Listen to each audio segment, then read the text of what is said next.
ಬಜ್ಜಿ, ಬೋಂಡ, ದೋಸೆ ಅನ್ನಕ್ಕೆ ಬೇಕಾಗಿರೋ ರುಚಿಯಾಗಿರೋ ಟೊಮ್ಯಾಟೊ ಚಟ್ನಿ ಹೇಗೆ ಮಾಡೋದು ನೋಡೋಣ. ಇದಕ್ಕೆ ಬೇಕಾಗಿರೋ ಇಂಗ್ರೀಡಿಯೆಂಟ್ಸ್ 10ರಿಂದ 15 ಹಸಿಮೆಣಸಿನ್ಕಾಯಿ, ಒಂದು ಗಡ್ಡೆ ಬೆಳ್ಳುಳ್ಳಿ, ಒಂದು ಹಿಡಿಯೋಷ್ಟು ಪುದೀನ ತೊಗೊಂಡಿದ್ದೀನಿ, ಮತ್ತು ಒಂದು 5ರಿಂದ 6 ಟೊಮ್ಯಾಟೊ ತೊಗೊಂಡಿದ್ದೀನಿ.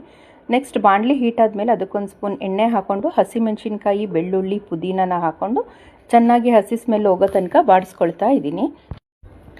ನೆಕ್ಸ್ಟ್ ಅದನ್ನು ಒಂದು ಪ್ಲೇಟಿಗೆ ತಣ್ಣಗಾಗೋ ತನಕ ಬಿಡ್ತಾ ಇದ್ದೀನಿ ಟ್ರಾನ್ಸ್ಫರ್ ಮಾಡಿ.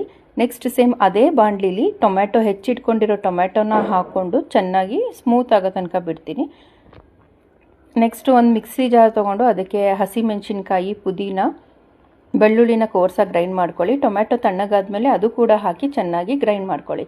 ನೆಕ್ಸ್ಟ್ ಒಗ್ಗರಣೆಗೆ ಎಣ್ಣೆ ಬಿಸಿ ಆದಮೇಲೆ ಒಂದು ಸ್ಪೂನ್ ಸಾಸಿವೆ, ಒಂದು ಸ್ಪೂನ್ ಜೀರಿಗೆ, ಸ್ವಲ್ಪ ಕರಿಬೇವು ಸೊಪ್ಪು ಹಾಕಿ ಚೆನ್ನಾಗಿ ಚಿಟಪಟ ಅನ್ನೋ ತನಕ ಬಿಡಿ. ಆಮೇಲೆ ಅದಕ್ಕೆ ಗ್ರೈಂಡ್ ಮಾಡ್ಕೊಂಡಿರೋ ಚಟ್ನಿನ ಮಿಕ್ಸ್ ಮಾಡಿ ರುಚಿಗೆ ತಕ್ಕಷ್ಟು ಉಪ್ಪು ಹಾಕಿ ಕಲಿಸ್ಕೊಳ್ಳಿ.